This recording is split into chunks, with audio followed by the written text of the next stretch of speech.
Hello and welcome to another episode of the Rich as Fuck podcast, the show where we talk about money, life, investing, yachting, and all things in between. Today I have the honor of sitting down with Pieter de Villiers, aka Mr. Money Marx, who is one of my favorite South African finfluencers. Hate that word, but you catch my drift. Pieter, good morning or good evening your side. Welcome, and how are you doing?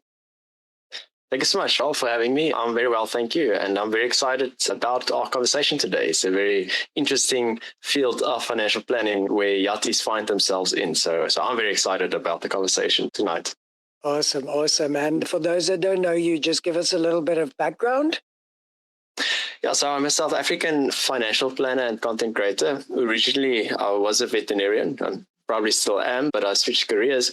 And the reason why I did it was because I found that we spend so much time at school and sometimes university to study in that direction, and then we may start earning money, but we get never taught how to actually manage money. So I went on my own journey of exploration when I started earning money as a vet, and I knew at that point I don't know much, so I had to self-educate myself. And in that journey 5 years ago, I started creating videos, sharing what I've learned. And that has now built up over the years. Fell in love so much with numbers and teaching finances that I switched careers. And now I'm teaching other South Africans how to take control of their money and just build more meaningful, purposeful lives. So I'm the founder of Money Marx, a personal finance educational platform. I'm also the co-host of 2 personal finance podcasts, Honest Money with award-winning author Warren Ingram, and then also the Enough Club podcast that we do at our financial planning firm. We cover a bit more complex financial planning questions for some of the clients we typically see.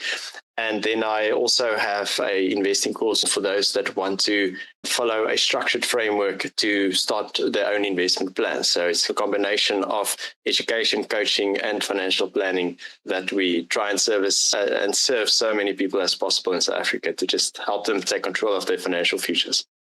That's amazing. That's quite the portfolio, and congrats. And yeah, for those listening, I actually stumbled upon his work the first time listening to Honest Money with Warren Ingram, who is a brilliant writer and educator, and really, I don't know, I've never spoken to him, but you can just tell like he really has a lot of passion for what he does. And he's really good at breaking down fairly complex concepts into layman's terms. Both of you actually are. So kudos to you, and I'll be sure to put all of that in the show notes for us. Thank you. So today I want to try something different. Normally I sit on the show with yacht crew. I don't normally get to speak to subject experts as often, even though I did have Money with Carla on here, Carla Venter, a few episodes ago, which was really cool and challenging and stimulating to me.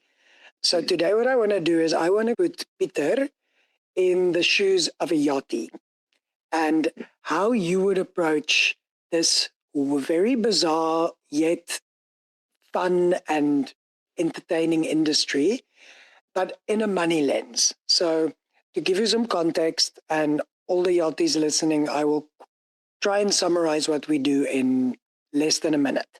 So we work at sea. We often work under foreign flagged vessels, which creates a very big gray area when it comes to tax domiciles and obligations and things like that. It's obviously a very luxury niche industry. It pays really well. And for young South Africans or people from other developing countries, it is an exceptional opportunity to earn high income with zero expenses. I actually don't know of any other industry where you at 19 years old can earn between 50 to 100,000 Rand or $2,500 to $5,000 with zero expenses or tax obligations. So with that laid out as the foundation, if you were in that position as a 19 or 20-year-old, what type of systems or habits would you set up to ensure to set yourself up for financial success in the long run?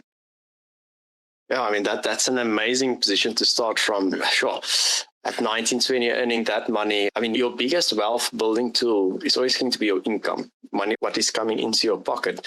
And the other big benefit that you have at that age is time. You've got so much time in your hands. they always say money can't buy everything. And the one thing that money cannot buy is time. You can never buy time back. You can try and buy more time to free up your time with, outsourcing tasks. But as a young yachty or professional or whoever that's in their early 20s, you've got a phenomenal gift in your hands that you need to steward very, very well.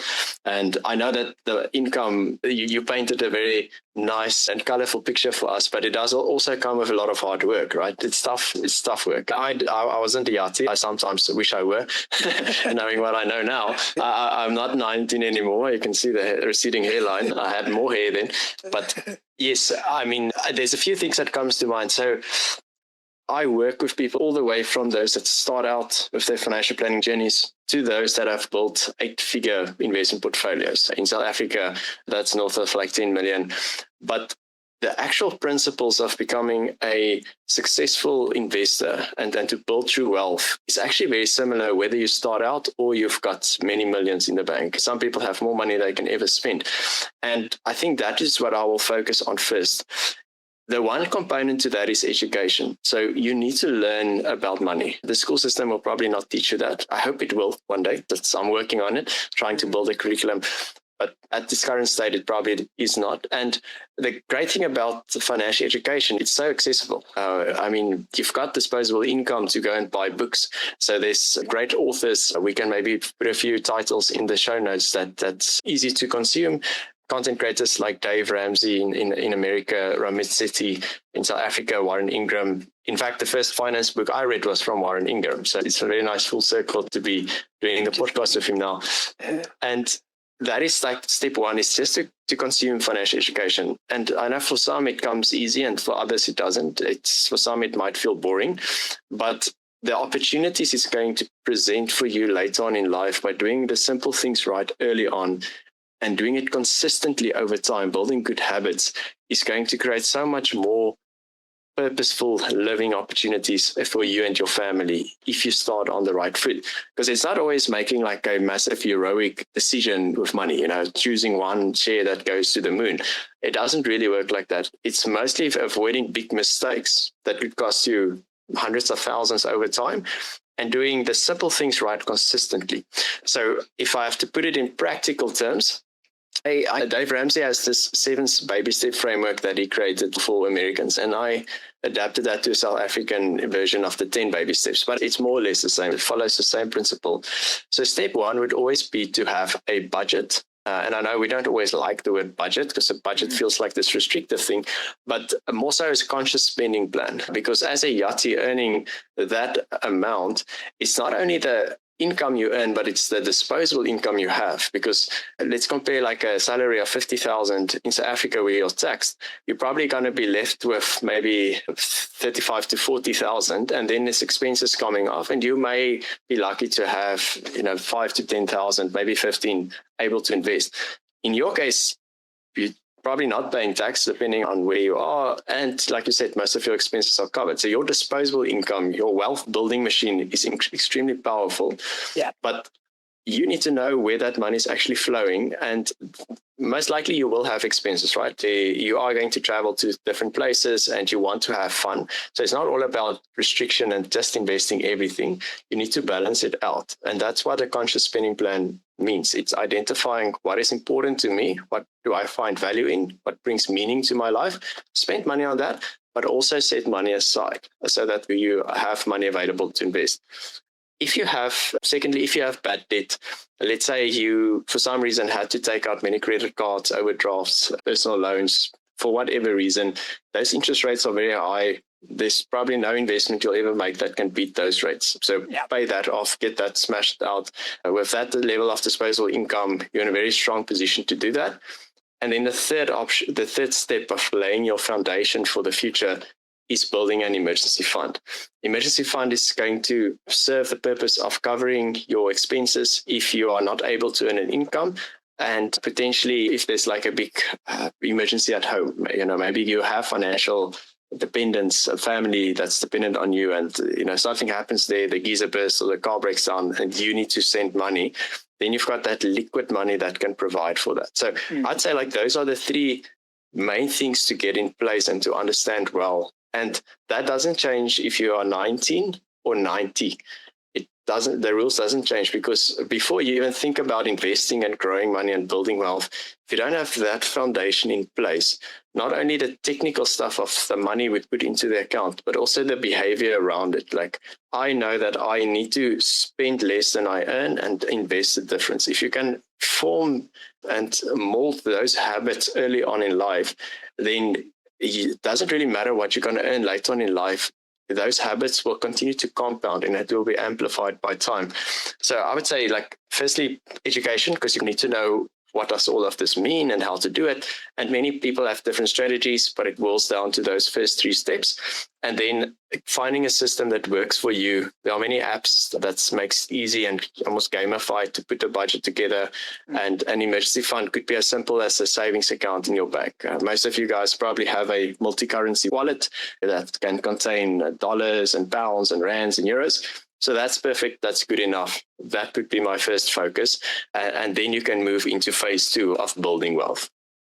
That's such a good answer. And I think some of my listeners will smile, because I have my own version of this, which is called the 7 financial SOPs. So on boats, we have a bunch of standard operating procedures. You have a checklist before you launch the tender into the water or before you take the guests on an excursion. Same thing needs to go for your finances. And the first 3 you mentioned is exactly what I preach. And I use a lot of nautical metaphors and analogies. So when you said, for example, take care of your bad debt first, the analogy I use for the yachties listening is, if we hit something with the boat and we puncture the hull and we are taking water on, we're not going to be sitting in the bottom of the bilge with a bucket and throwing it out. We're going to plug the hole. And that is exactly what you meant with, there's no investment that's going to make up for a 20 or 24% interest rate on a credit card or an overdraft or a personal loan. And then same thing with the emergency fund. The emergency fund is what I refer to on the yachts as your life raft or your life jacket. That's the money you set aside. And what yachties often get wrong is we can't calculate our emergency funds on yachting life because we have unrealistic expenses. You got to go and determine what you are going to cost to keep alive if you had to go to land after an injury or after being fired, for example. So I love that you laid the foundation for us with those essential steps. And also that you mentioned whether you're 19 or 90, these are universal principles that have to be upheld. Don't invest before you have an emergency fund. I don't even work with coaching students unless they have 6 months worth of land-based living expenses saved up, because otherwise they get shiny object syndrome. And then the next crypto cycle suddenly calls their name. And before you know it, the entire emergency fund is in some shit coin that's about to go to zero. So thank you. That's a good answer, Pieter. Then, okay. Pivoting to behavioral money psychology. If you hear of a yachty that had been in the industry for 5 to 10 years and left the boat with nada, do you think that is a knowledge problem or a behavioral problem? It's probably a combination of both. So in my experience, knowledge, if we look at the long-term, what determines being a long-term successful investor, if I have to put it down into numbers, it's probably 20% knowledge and 80% behavior. Knowledge is something you can learn. It can be taught. You can sit in a classroom, you can watch a video, you can read a book, you can have your checklist, your framework, if this, then that, do this, then that. And that is, when it comes to money, it's actually quite simple and it doesn't have to be complicated.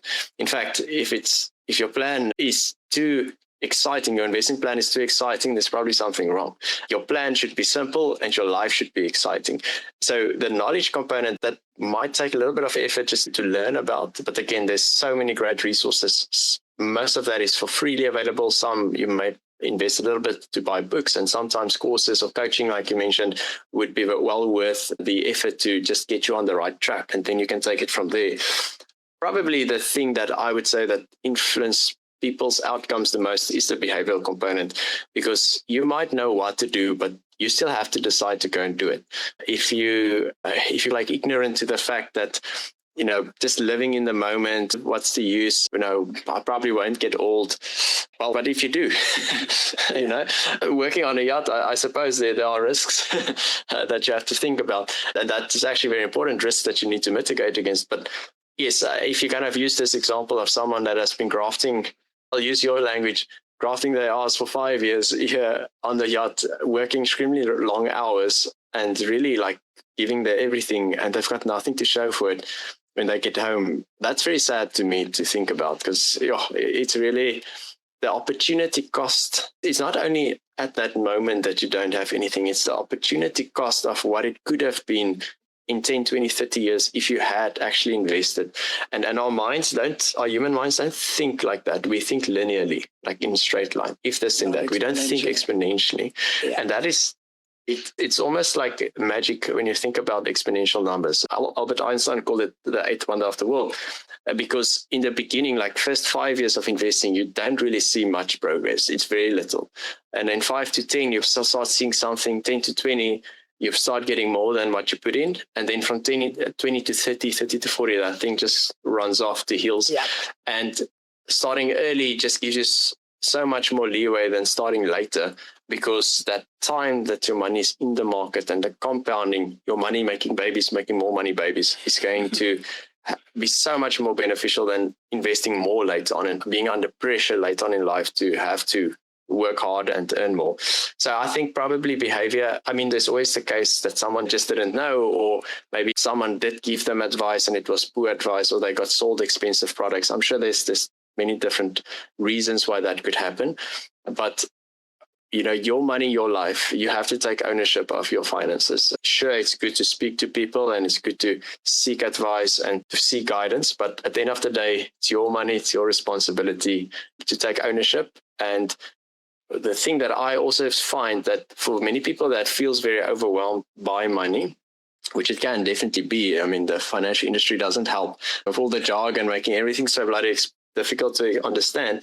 Yeah, it's oftentimes when you're in that position where you either feel so overwhelmed that you don't save anything because you feel like, what's the point? Or you do the right things, you live below your means and you save, but you're just hoarding everything in cash because you don't know what else to do. That's better than saving nothing, but that also comes with its own issues. So I think that the behavior becomes better once the knowledge is there. Once you have actually spent some time to understand the fundamentals, then that will start building confidence. And I think confidence also relates to competence. Competence is a combination of knowledge and experience, and the experience will come after the knowledge is there. So I think there's a certain sequence that has to be followed: knowledge first and then behavior. But at some point, being an adult, that's 19 years old, you have to take ownership as well of your situation. And luckily, there's you and your team that's able to help you out because they probably are in one of the most unique situations to really build incredible wealth. That, again, I wish I knew that when I was 19. I won't say what I did at that point. It's honestly insane. And the thing is, I give a lot of yachties a lot of grace, firstly, because I was one of them. My first 2 years, I was a 23-year-old boy from Pretoria that landed in a place like Palma de Mallorca, Spain, and suddenly you're surrounded by shiny boats and beautiful women and beach clubs and bottle service. And before you know it, you just justify all of these expenses because everyone else is doing it. And what adds on to that is if you get dropped into a abundance mindset world, which is very much yachting. We watch the people that we work for on these yachts spend $1 million on a seaplane to come deliver 2 tons of caviar and fly in a pop star for a 30-minute performance. You suddenly think, wow, that guy just spent $1 million. So yes, when we go back into port, it's fine if I spend $1,000 on a Louis Vuitton handbag because that's very little compared to $1 million. But your $1,000 that you just spent on your Louis Vuitton handbag is almost 50% of your salary. This $1 million that this guy just spent on his entertainment is not even a fraction of his net worth because he's a multi-billionaire. So once again, exponential numbers, we think in linear terms. We don't really realize either the difference between a millionaire and a billionaire, for example. That's one of my favorite stats in personal finance. If you equate that into time, 1,000,000 seconds is 11 days and 1,000,000,000 seconds is 32 years. And if you think about it that way, you're like, wow, we should stop saying these things in the same sentences.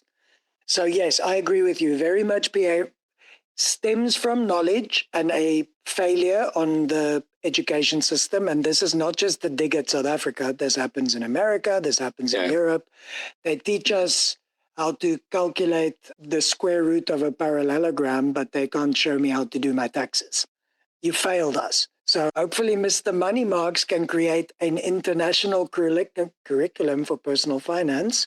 I think Ramit Sethi is actually busy trying to do the same in the US, which would be wonderful because here people have a lot more money to spend and thus to invest. In South Africa, we have slightly more intricate socioeconomic factors, and the education you are putting out for the South Africans is super important because you can not just help people become rich, you can help people escape poverty. So kudos. Thank you. More specific questions. So now that we've established, okay, you're a yachty and you should stop being stupid with your money. Now I'm ready to start investing because I already have eliminated all my debt and I have an emergency fund. This show does not construe as financial advice, obviously, or tax advice or anything like that. But if you were a 25-year-old yachty earning almost 100,000 Rand a month, what are the type of investment products you would be looking at? Yeah, so it kind of, when we think about investments, we have to take a step back and understand what are we investing for. Oftentimes, if you go onto YouTube or TikTok or Reddit or Twitter or X, what the kids call it these days, you'll find people saying like, "Ooh, the top 10 best stocks to buy in 2026," or 10 best crypto coins, all of that jazz. And a lot of times people come to me and they ask me, "Pieter, what is the best fund to buy?" And I'm like, "What do you mean?" It's like, "No, which fund do I choose?" Like, I don't understand the question. So what I'm trying to get to is there's no such thing as the best fund in the world, because it depends on what is the purpose that you're trying to achieve. When it comes to investing principles, generally what it means is if you want a higher return, meaning you want to get your goal faster, you have to be willing to face a more bumpy ride where the markets go up and down. Because essentially, when you think about investing, you can think about short-term goals, medium-term goals, long-term goals. So I like to think about buckets, and I think a bucket is appropriate because I guess you guys have a lot of those. So and again, this doesn't change if you are 25 or 65. We use buckets all the time when we do financial planning. So after your emergency fund is now fully stacked up, you've got your 6 months sitting in your multi-currency wallet, and you've got bad debt paid off, and you've got your budget. Then the next step would be to look at let's say your long-term goals. And depending on where you are from, Michelle told me before, and almost half of the listeners are from South Africa, but there's also Europeans and Americans and people from the UK. So every country has tax advantaged accounts that they can consider. There's two versions. The one is where you add money and then it helps you to pay less taxes at that point, and then that grows tax-free. When you retire, you pay taxes. In South Africa, we call it a retirement annuity. The UK, in the US, I believe it's the 401k. In the UK, I think it's a SIP. And then you get the other version, which is where you put your after-tax money in, it grows tax-free, and you can take the money out tax-free again. South Africa, we call it a tax-free savings account. I think they call it the same in Canada. In the UK, it's ISA, and in the US, I believe it is a Roth. Yes, there we go. Yeah. Roth IRA. Yes. Okay. So the nuances might be slightly different, but essentially I would look at those. Now, and it might not always make sense to you. Like, for example, the one that gives us tax deductions. If you're not paying taxes, then that doesn't really make sense yet for you as a yachty. So South Africa, something like a retirement annuity might not be applicable to you at that stage in life, maybe later on when you come back to South Africa. But something like a tax-free savings account or a ISA or a Roth IRA, that's probably like a very good place to start. And there's usually contribution limits to how much you can put into that per month or per year. So try and max that out first, because when we think about wealth, building wealth over time, we want to establish what is going to help us and what is going to work against us. So if you ever try to drive your car, you've climbed into your car, you start the engine and you try to drive away and the car didn't want to move. And you realize, oh crap, I forgot the handbrake. And then you put it down and there we go. When we think about wealth, there's three things that kind of does that. Wealth killers. There's inflation. Everything gets more expensive every year, so investments need to beat inflation. There are taxes. Taxes reduces the amount that we have at the end of the day. And yes, you pay taxes when you earn money, not for you guys yet, luckily, but you will at some point. When you spend money, when you save money, when you invest money, and when you die. So building a tax-efficient investment portfolio is very important, and that's where those tax-efficient investment vehicles comes in. And then the third one is fees. You don't want to pay excessive fees. So taxes is the one that I'll focus on first, is try and max that one out. And then next to that, you get to those three buckets. And if we think about investing, we don't want to put all our money just into the stock market. Like something like the S&P 500 index is very popular. It's investing in the top 500 companies in the US. That might be fine for a long-term kind of outlook, 10 plus years, if you stay in America. But from a South African's perspective, going down that route is actually quite a high concentration risk to the US market, because the US market has been very strong for many decades. Will they continue? I don't know. That's not a can of worms I want to open up. Who knows? But I would think of the world, if we think about long-term investing, 10 plus years, you want to try and buy as much as the world as possible. And that doesn't mean you have to now go buy 8,000 individual companies. Please no. You can buy something called an index that invests in automatically into all of these companies. So index basically tracks, it's like a basket of goods, a basket of companies, and then an ETF or index fund that you invest in tracks that index. And some of the well-diversified types of indices available, something like the MSCI World, the MSCI All Country World Index, the FTSE All World, and the Global All Cap Index, those four are very well diversified. So like thinking as a yachty, money that I'm not going to need in the next 10 years, something to supplement my retirement one day. That's probably what I would look at once you've maxed out those tax-free savings accounts. So that could be a normal taxable discretionary investment, we call it, in an international investment platform. There's quite a few available. If you go online on forums, you'll probably find a few examples that you can use. And that's simple. You can buy one ETF that tracks one of these well-diversified indices, and that's good enough for your long-term play. But you might also want to think about what does the next 5 years and the 5 to 10 years picture look like for you?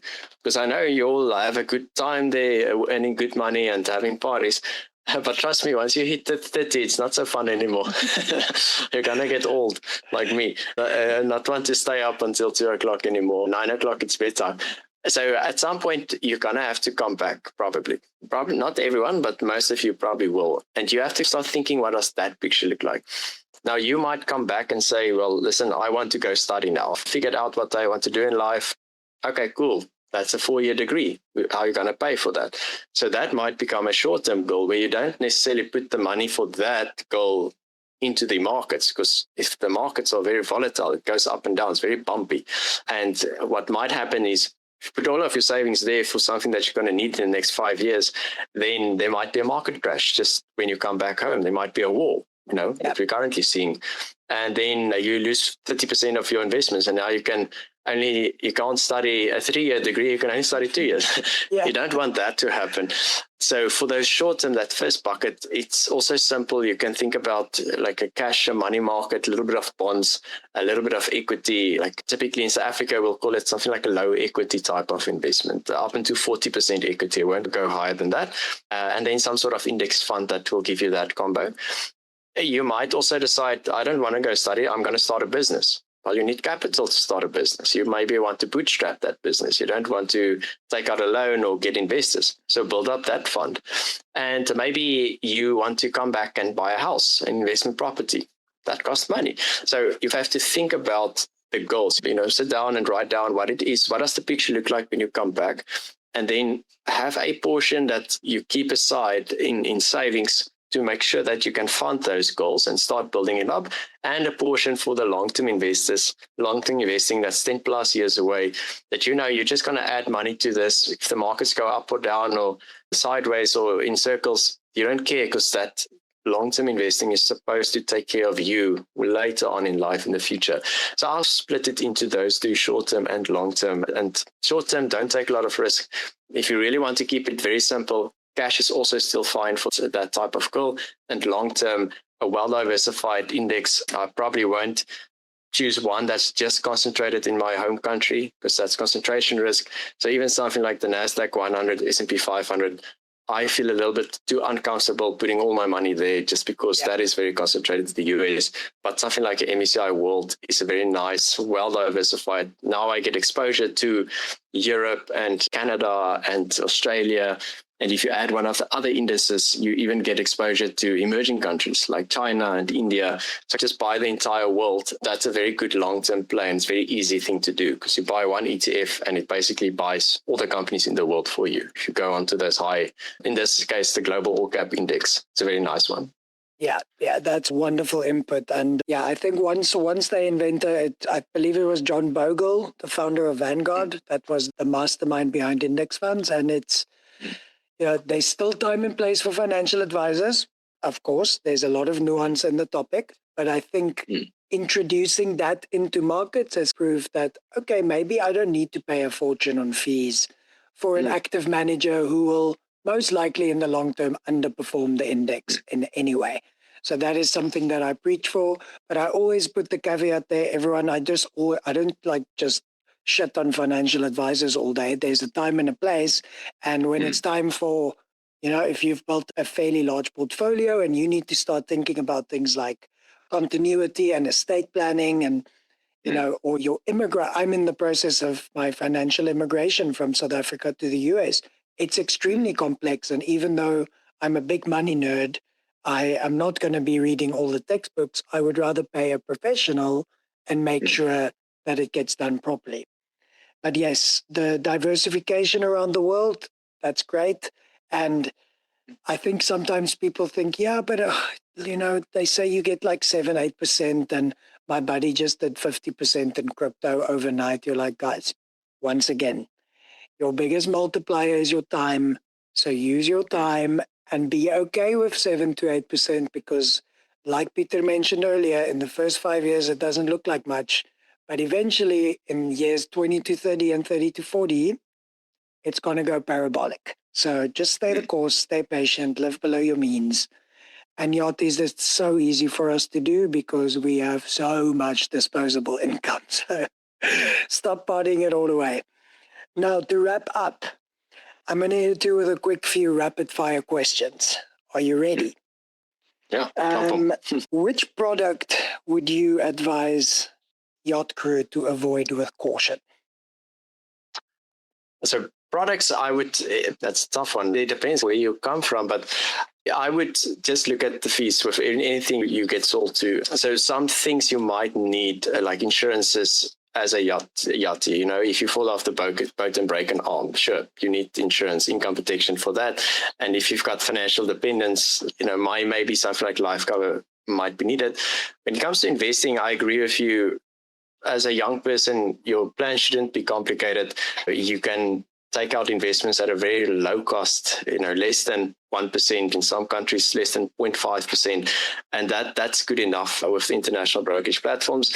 But I have seen people that have a high disposable income become targets of institutions that wants to sell very expensive products. So there's not one specific one that comes to mind, because it really depends on your circumstances. But typically, people might try and sell some type of insurance investment hybrid where they paint it very attractive with all of these nice types of cashbacks and bonuses and everything you'll get way at the end. But then when you look at the fees, it's robbing you from day one. So probably if you have to take insurance, go to an insurance company. If you have to take out investments, go to investment company. Do not mix the two. I'll leave it at that, because that's usually where most people get in trouble. That's such good input. Thank you. And yes, I'll be sure everybody to include all of your links, your courses, etc. in the show notes. I really appreciate you coming out. I think we should do this again. We haven't even dabbled on the property debates, etc. So thank you so much for your time, Yachties. I hope you enjoyed this, and tune in for the next episode of the Rich as Fuck podcast. If your brand belongs in the heart of the yachting world, this is where it happens. Yachting International Radio reaches over 1 million yachting professionals and enthusiasts every month, with 77 million impressions, 220,000 social followers, and 74,000 podcast subscribers. Our hosts are insiders, crew, captains, CEOs, trusted voices shaping the industry. This is targeted, high-impact advertising in a luxury niche. Visit yachtinginternationalradio.com/advertise. Your audience is already listening.